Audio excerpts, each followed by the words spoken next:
The girl in the mirror, I see her clearer. She's everything I need. Dumelang, my name is Raii, that's Raii, and I'm an artist based here in Botswana. And today, as I'm recording this on the 17th of November 2025, it's actually my birthday. It's my 22nd birthday, and I'm on a farm somewhere near Kanye. And I just came here to unwind, relax, and reflect outside of the hustle and bustle. So I wanted to take you guys through 21 lessons. 21 lessons! 21 lessons! This will be a long ass video. Absolutely not. Hell no. Hell to no. This many lessons from the year of 21. So let's get right into it. I was journaling.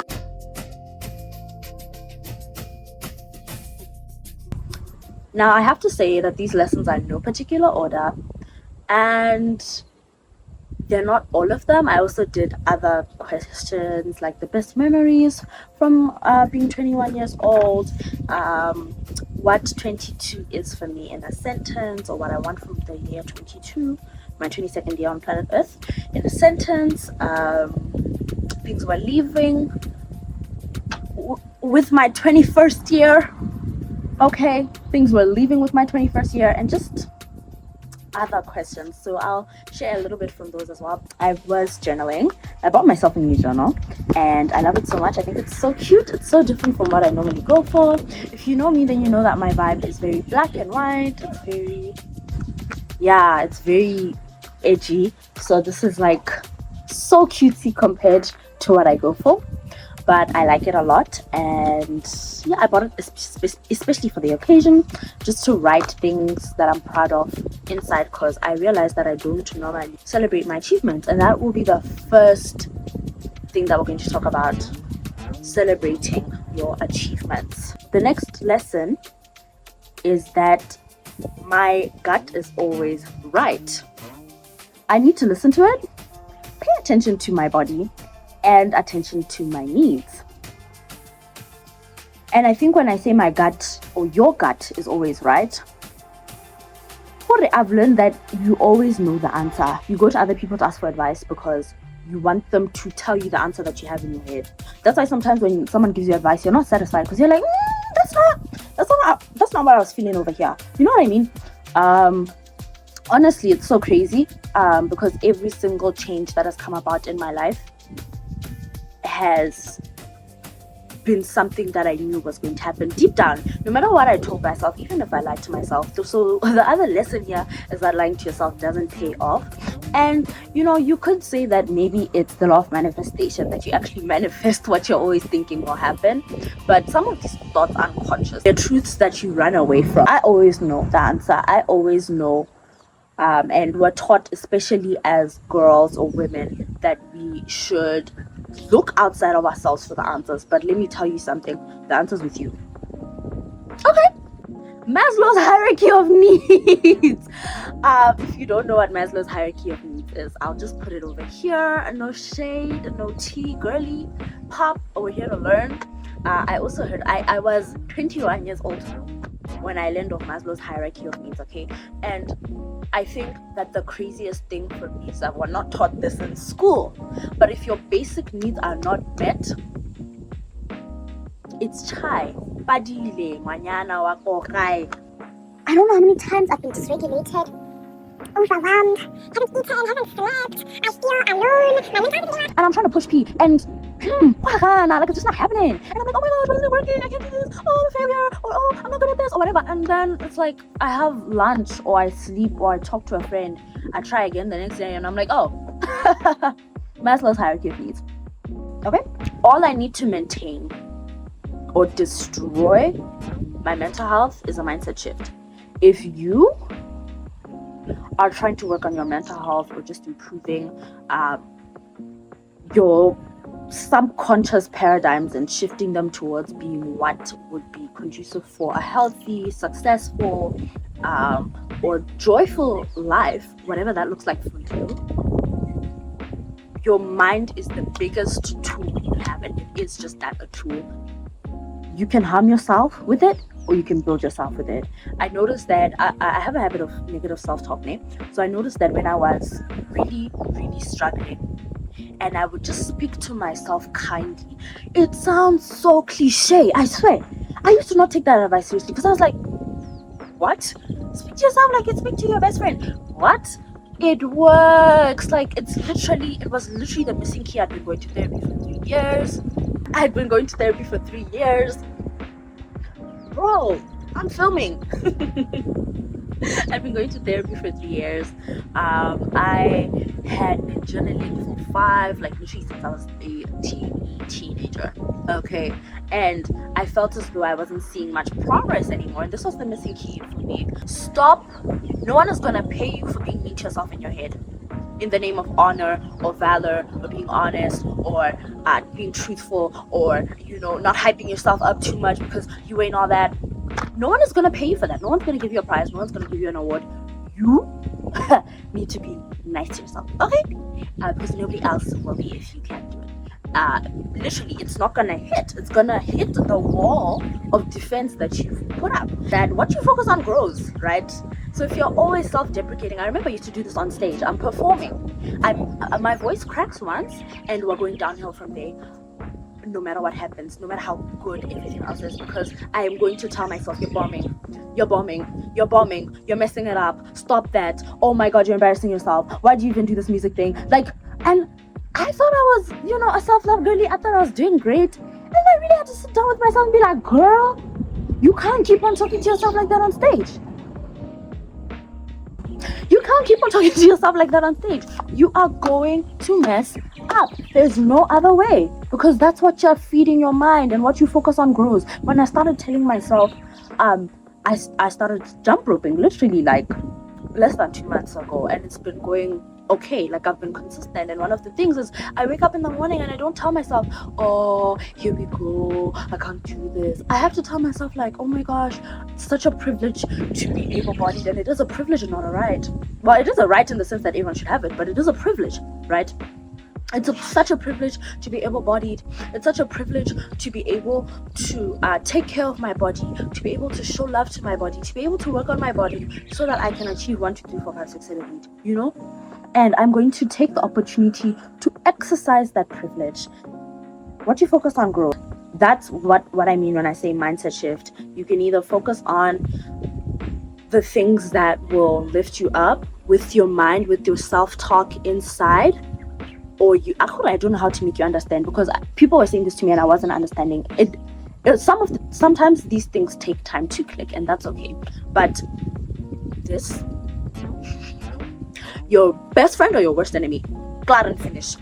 Running away from the hard things postpones destiny. Now,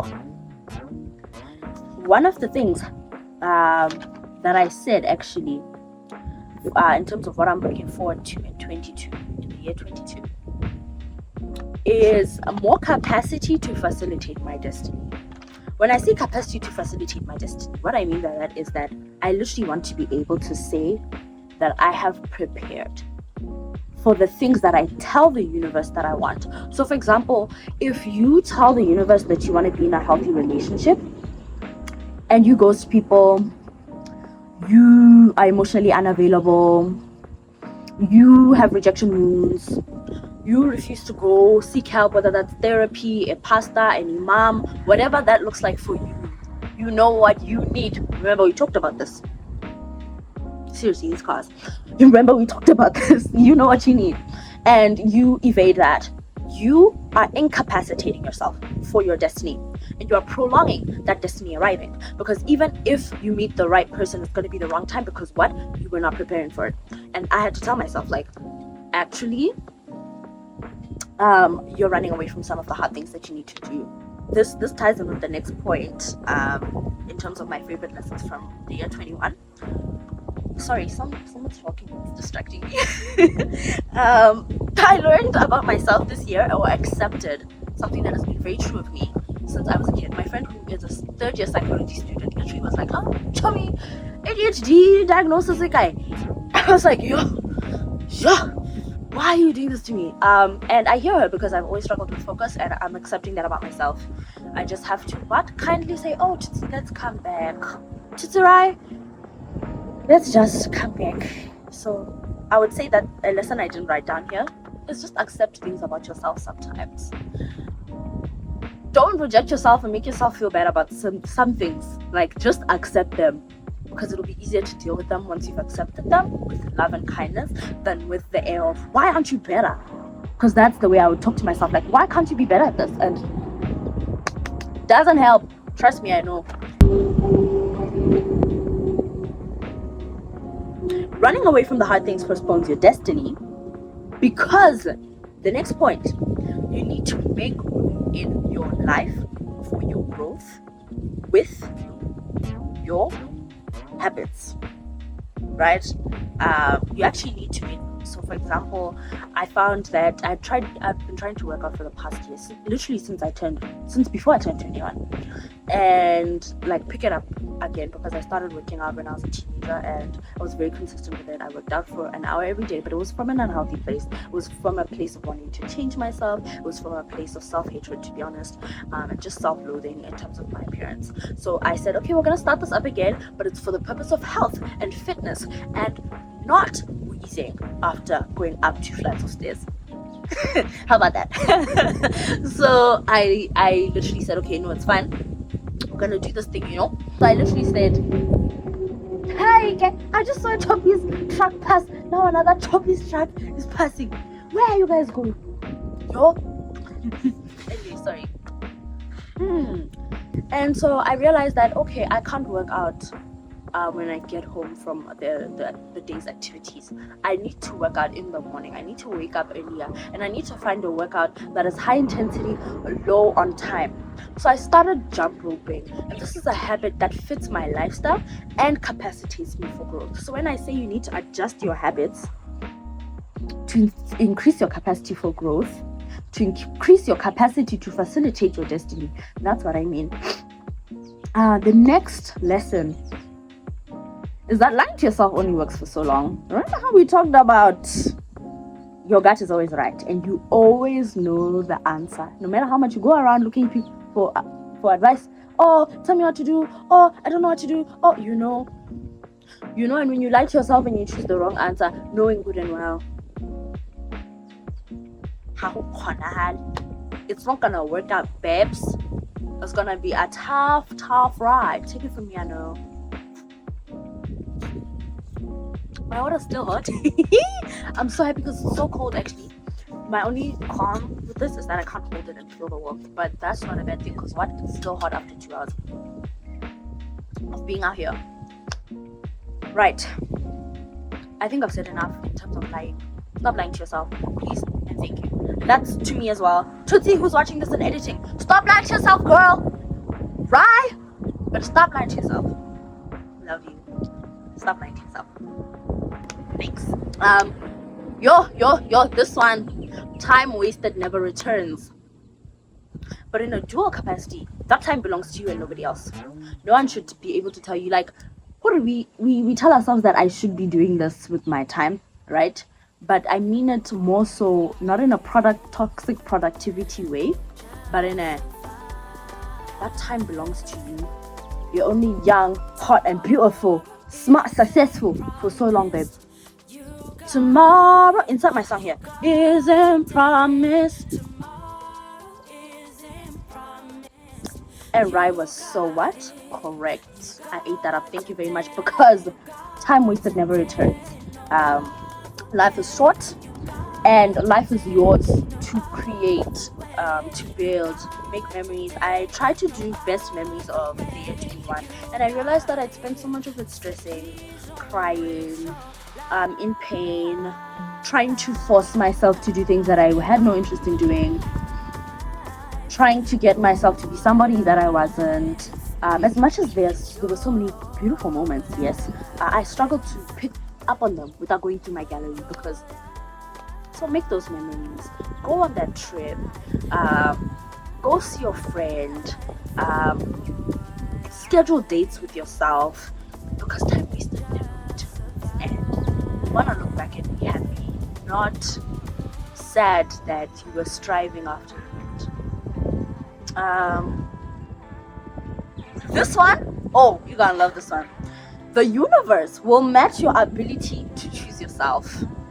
The universe will match your ability to choose yourself. I recently left a relationship that was no longer serving me emotionally. These trunks!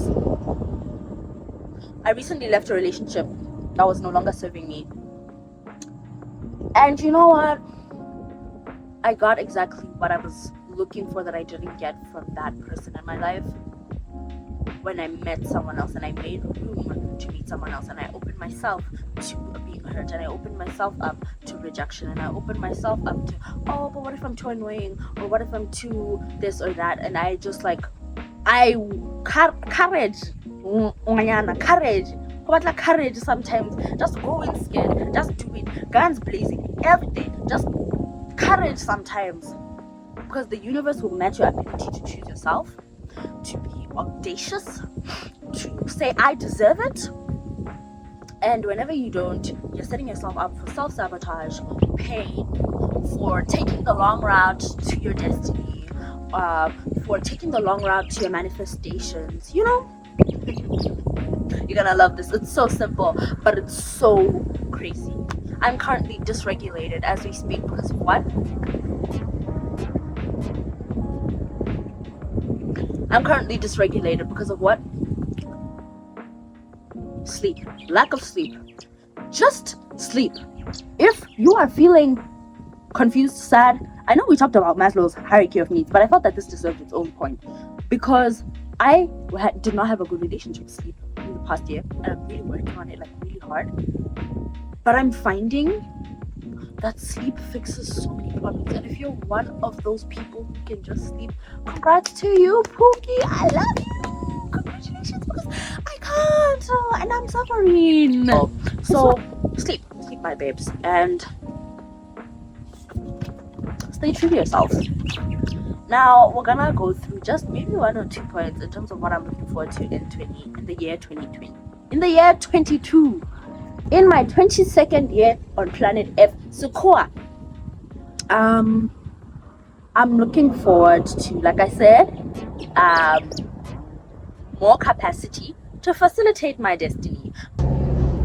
Yo, Batung, I ran out of storage, but yeah, I'm looking forward to making room for what belongs to me in my life, to leaving fear behind, to going after the things that I want. And in one sentence, 22 is about trying, failing, and flying with a full heart.